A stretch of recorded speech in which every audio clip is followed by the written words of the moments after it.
കുറച്ചു ദിവസങ്ങൾക്ക് മുമ്പായിരുന്നു കേരള ബ്ലാസ്റ്റേഴ്സ് എഫ്സിയുടെ പടനായകൻ അഡ്രിയാൻ ലൂണക്ക് പരിക്കു പറ്റിയിട്ടുണ്ടായിരുന്നത്. കഴിഞ്ഞ 3 വർഷത്തോളം കേരള ബ്ലാസ്റ്റേഴ്സ് എഫ്സിയുടെ നെടുംതൂണായിരുന്നു ലൂണ.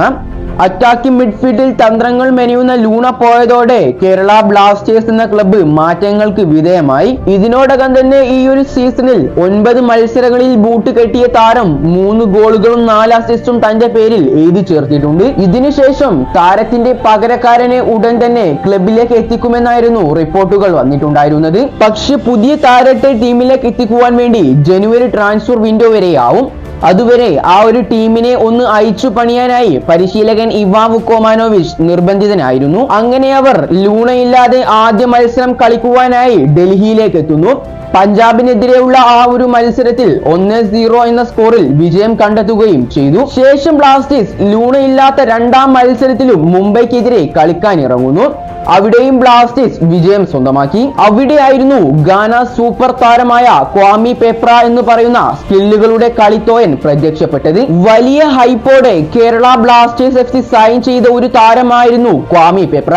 താരത്തിന്റെ ആദ്യത്തെ 3-4 മത്സരങ്ങൾ കണ്ട് എല്ലാവരും ചോദിച്ചിരുന്നു ഇവനെ എന്തിനാണ് കളിക്കളത്തിലേക്ക് ഇറക്കുന്നത് എന്ന്. പക്ഷേ ഈ വിമർശനങ്ങളെ എല്ലാം തന്നെ നേരിട്ടുകൊണ്ട് ബ്ലാസ്റ്റേഴ്സ് പരിശീലകൻ ഇവാൻ വുക്കോമാനോവിച്ച് പെപ്രയെ തന്നെ കളിക്കളത്തിലേക്ക് ഇറക്കിക്കൊണ്ടിരുന്നു. അങ്ങനെ മുംബൈക്കെതിരായ മത്സരം തുടങ്ങുമ്പോൾ പോലും വിമർശിച്ച് ആരാധകരെ കൊണ്ട് കളി കഴിയുന്നത് വരെ പെപ്ര കൈയടിപ്പിച്ചു. ശേഷം മുംബൈക്കെതിരായ മത്സരത്തിൽ 1 ഗോളും 1 അസിസ്റ്റും സ്വന്തമാക്കിയതോടെ പെപ്ര ആരാണെന്നും എന്താണെന്നും എല്ലാവരും മനസ്സിലാക്കി. മുംബൈ സിറ്റിക്കെതിരായ പെപ്രയുടെ വേഗതയാണ് ഒട്ടുമിക്ക ബ്ലാസ്റ്റേഴ്സ് ചാൻസും ക്രിയേറ്റ് ചെയ്തത്. അങ്ങനെ അതാ 11ാം മിനിറ്റ് ആയപ്പോഴേക്കും ക്വാമി പെപ്രയുടെ ഇടത് വിങ്ങിലൂടെയുള്ള ഒരു മുന്നേറ്റം.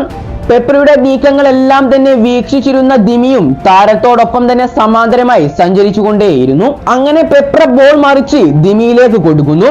ദിമി അത് മനോഹരമായ ഒരു മാജിക്കൽ ടച്ച് എടുത്തുകൊണ്ട് വലയിലേക്കും എത്തിച്ചു. ഇതോടെ തന്നെ എല്ലാ മഞ്ഞപ്പട ആരാധകർക്കും മനസ്സിലായിരുന്നു പെപ്രയുടെ ബ്ലാസ്റ്റേഴ്സിലെ പ്രാധാന്യം എന്താണെന്നുള്ളത്. അങ്ങനെ ആദ്യ ഗോൾ നേടിയതോടെ കലൂർ സ്റ്റേഡിയത്തിലെ മഞ്ഞക്കടലെല്ലാം തന്നെ തിരയടിച്ചു തുടങ്ങി. ശേഷം ആദ്യ പകുതിയുടെ എക്സ്ട്രാ ടൈമിൽ പന്തുമായി ദിമി വലതു വിങ്ങിലൂടെ കുതിച്ചു പായുന്നു.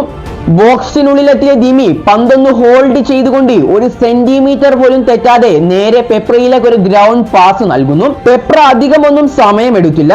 പോസ്റ്റിനകത്തുള്ള 8 മുംബൈ പ്ലേയേഴ്സിനെയും വെറും ഒരു നോക്ക് കുത്തിയാക്കിക്കൊണ്ട് പെപ്ര ബോൾ വലയിലേക്ക് ഉതിർത്തു. പെപ്രയുടെ ഈ ഒരു ഗോളിന് ശേഷം കലൂരിലെ സ്റ്റേഡിയം മുഴുവൻ ഒന്നാകെ ആടി ഉലയുന്ന കാഴ്ചയാണ് കാണാൻ സാധിച്ചിട്ടുണ്ടായിരുന്നത്. പെപ്രയുടെ ഈ ഒരു ഗോളോടുകൂടി ഇനി മുംബൈക്കാർക്കൊന്നും ചെയ്യാൻ ആവില്ല, ഇനി മുംബൈക്കാർക്കൊന്നും ചെയ്യാൻ സാധിക്കില്ല എന്ന് കേരള ബ്ലാസ്റ്റേഴ്സ് എഫ്സിയുടെ ഓരോ ആരാധകർക്കുള്ളിലും പറഞ്ഞു തുടങ്ങി. പെരേര ഡേസ് എന്ന മുംബൈയുടെ സൂപ്പർ താരത്തെയാണെങ്കിൽ കേരള ബ്ലാസ്റ്റേഴ്സ് എഫ്സിയുടെ വൻ മതിലുകളായ മാർക്കോ ലെസ്കോവിച്ചും മിലോസ് ദ്രിൻസിച്ചും അങ്ങ് പൂട്ടി വെച്ചേക്കുകയായിരുന്നു. ഈ ഒരു ISLന്റെ 10ാം സീസണിലേക്ക് വേണ്ടി കേരള ബ്ലാസ്റ്റേഴ്സ് എഫ്സി 2 വർഷത്തെ കരാറിൽ ടീമിലേക്ക് എത്തിച്ച ഒരു മണിമുത്താണ് ഗാന സൂപ്പർ താരമായ ക്വാമി പെപ്ര. പെപ്രയെ ടീമിലേക്ക് എത്തിച്ചപ്പോൾ തന്നെ ക്വാമി പെപ്ര എന്ന ഈ ഒരു താരം പ്രധാന താരമാണെന്നും താരത്തിന്റെ കഴിവും ശാരീരിക ക്ഷമതയും ബ്ലാസ്റ്റേഴ്സിന് വലിയ ഗുണം ചെയ്യുമെന്നും കേരള ബ്ലാസ്റ്റേഴ്സ് എഫ്സിയുടെ സ്പോർട്ടിംഗ് ഡയറക്ടറായ കരോലിസ് പറഞ്ഞിട്ടുണ്ടായിരുന്നു. പക്ഷെ കരോലിസിന്റെ ഈ വാക്കുകളെല്ലാം തന്നെ